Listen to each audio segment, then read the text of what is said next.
pessoal, bom dia a todos. Vamos falar um pouquinho sobre a aula de globalização, a aula de geografia sobre a temática globalização. Então, o conceito globalização, ele foi elaborado na década de 80, e ele tentava descrever o processo de intensificação da integração econômica e política internacional, marcando pelos avanços tanto do transporte quanto da comunicação. O que a gente pode dizer sobre esse conceito? Quando a gente fala de globalização, a gente pode também estar falando de mundialização, tornar o mundo mais próximo da nossa realidade, do nosso contexto. Ou seja, eu ter contato com o outro lado do mundo de forma fácil, de forma até mesmo simultânea, instantânea. Então, isso acontece que, principalmente depois da década de 80, a gente vê isso muito forte com o aparecimento da tecnologia da informática, popularizando a tecnologia da informática, pois a informática já é um pouco mais antiga do que a década de 80.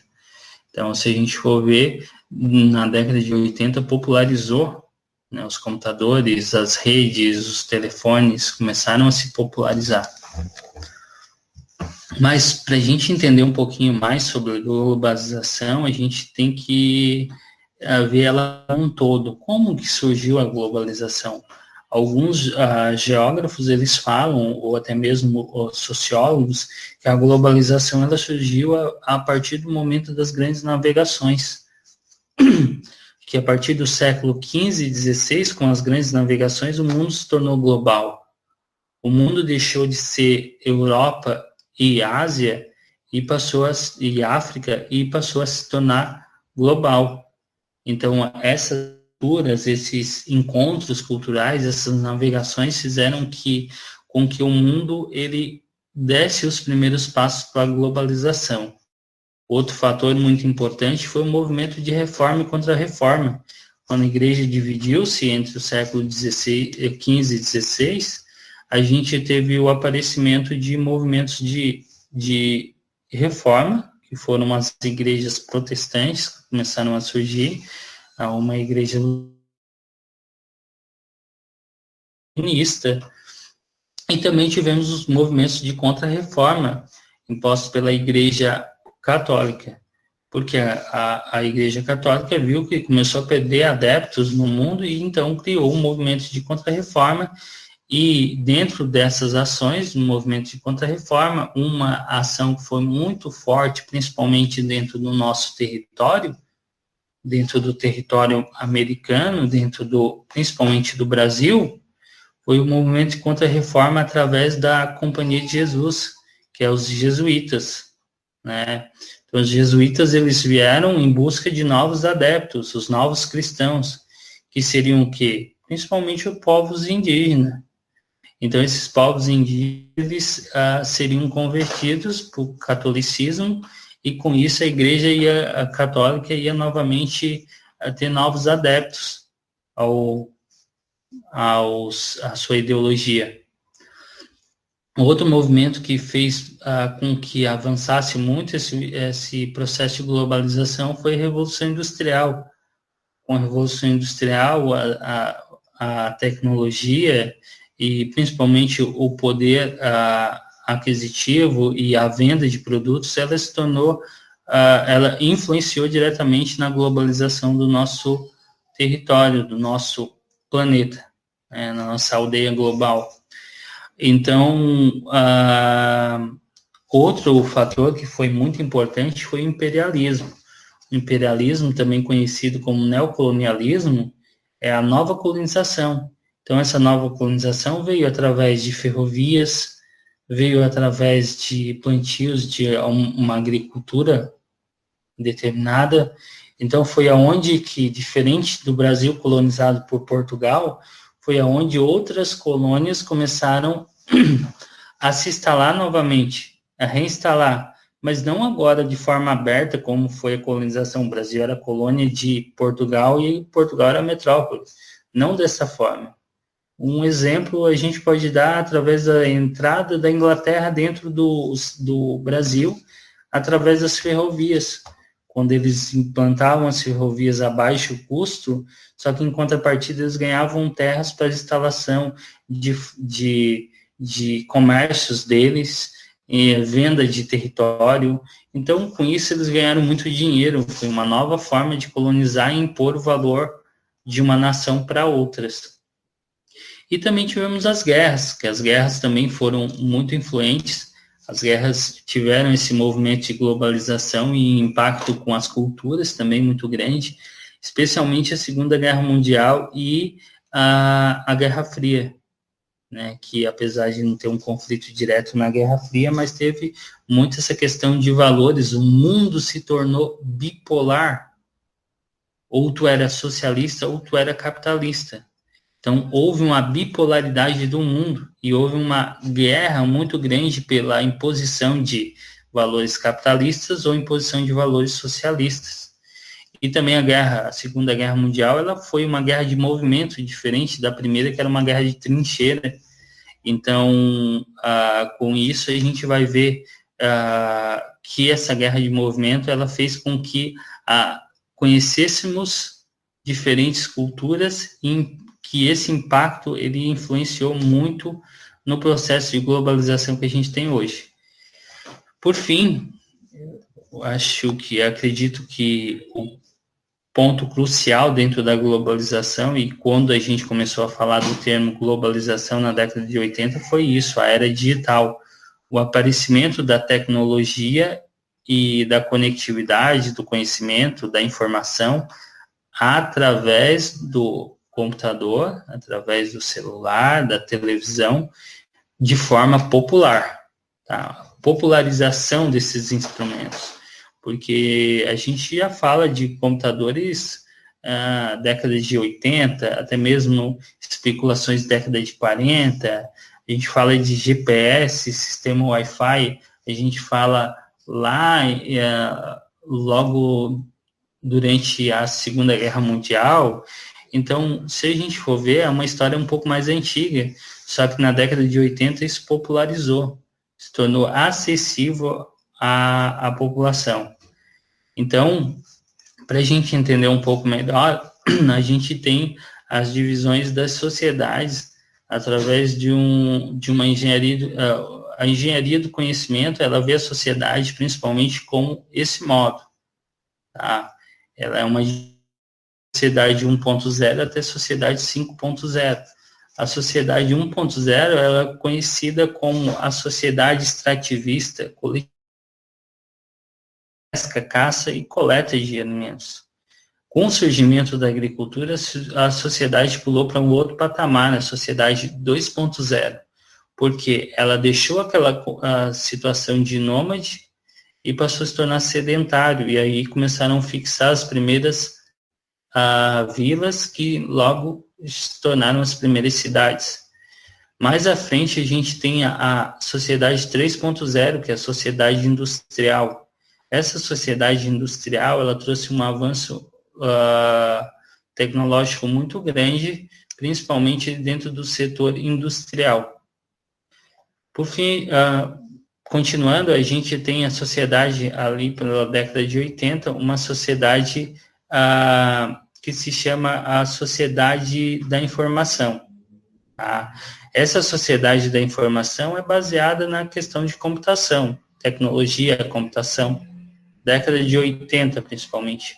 E por fim, a gente tem a nossa sociedade chamada 5.0. Essa sociedade 5.0 é conhecida como a sociedade super inteligente, ou a sociedade inteligente, ou a sociedade do conhecimento. Então, o que acontece com isso é que a gente vai ver que a importância dessa sociedade é o compartilhamento de conhecimento. Então, quanto mais compartilhamento, quanto mais a gente conseguir difundir esse conhecimento ou compartilhar esse conhecimento, melhor. Então, e dentro disso a gente vai ver que aqui no primitivo, lá na sociedade 1.0, o homem que tinha maior valor era o homem que era o grotesco, o forte, o brutal, o instintivo. na 5.0, a gente vai ver que o que tem maior valor é o conhecimento, o que detém conhecimento e o que consegue compartilhar conhecimento. Tá? Com isso, a gente consegue visualizar um pouco a velocidade da informação. E um exemplo está aqui quando fala que em 1865, quando Abraham Lincoln faleceu, nos Estados Unidos, nas 13 colônias, que eram as ex-13 colônias britânicas, então, quando Abraham Lincoln faleceu, que era um nome muito conhecido dentro até mesmo da Europa, ele demorou 13 dias para chegar essa notícia na Europa. E quando Michael Jackson faleceu em 2009, foi em tempo real, foi divulgado isso em tempo real. Outro exemplo que eu gosto muito é o que eu gosto de citar, mas foi uma cena lamentável, foi o World Trade Center, que foi as Torres Gêmeas nos Estados Unidos. Então, se a gente for ver, tinha uma disputa muito grande, um conflito entre Afeganistão e Estados Unidos, que acabou no ataque terrorista do 11 de setembro de 2001, que foi quando o Afeganistão, alguns militantes atingiram a torre, a World Trade Center dos Estados Unidos, nos Estados Unidos, e derrubaram as duas torres. Com isso, o que eu posso dizer? Eu me lembro como se fosse ontem, aquilo foi noticiado por horas, tá? E em tempo real. Foi colocado primeiro quando uma torre veio cair e logo depois acompanhado até a segunda torre cair. Então, isso foi divulgado em tempo real, ao vivo. Então, a gente teve esse contato em 2001. A partir dali, a gente já viu como o mundo se tornou global, como a gente tinha esse conhecimento de forma imediata, de forma simultânea. Então, realmente, aí a gente já consegue visualizar o conceito globalização dentro da sua propriedade. Mas o conceito globalização, ele é criticado por alguns geógrafos, alguns sociólogos, e Milton Santos, que é um dos maiores nomes dentro da geografia brasileira, não só brasileira, mas da geografia, ele divide o fenômeno da globalização em 3 abordagens. Ele diz que a gente tem uma abordagem que a gente vê que é a fábula, que é tudo maravilhoso dentro da globalização, e que realmente a gente tem uma visão mais doce, que todo mundo é globalizado, todo mundo tem acesso ao mundo, todo mundo tem acesso à informação, e que essa informação chega para todos. E em um segundo ponto, ele traz numa outra abordagem a perversidade, e ele fala o quê? Que essa abordagem ela é perversa, que ela traz uma realidade da forma como ela realmente é. Ou seja, a globalização ela é desigual, ela traz uma desigualdade entre grupos, e especialmente entre classes. E por fim, ele traz a globalização como uma possibilidade de trazer uma ideia, de propor uma ideia de uma outra globalização mais justa e igualitária. Então, as frases de Milton Santos descrevem muito bem ele. Na primeira fala dele, que fala sobre a globalização mata a noção de solidariedade, ele fala muito sobre o quanto, tanto nessa frase quanto na outra, que a globalização atinge ao mundo todo, mas não a todos os lugares.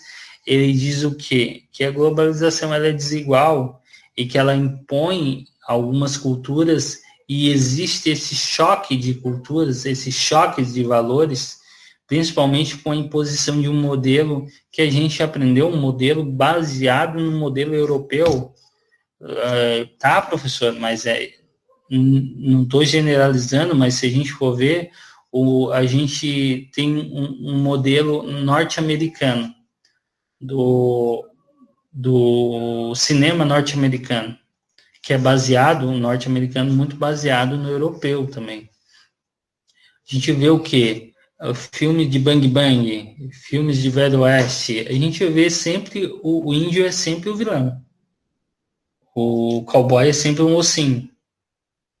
A gente vê que uma figura que, quando tentaram popularizar a figura de Cristo, o Cristo loiro, de olhos azuis, ou de cabelo castanho, olhos azuis, pele clara, sendo que não é condizente à realidade onde ele nasceu. A população daquela região não é assim o biotipo deles. Então, tentaram desenhar um mundo num padrão europeu. E isso realmente está muito presente dentro da nossa cultura, assim como outras culturas que foram colonizadas pelos europeus. Pessoal, seria isso, tá? Espero que vocês tenham gostado da aula.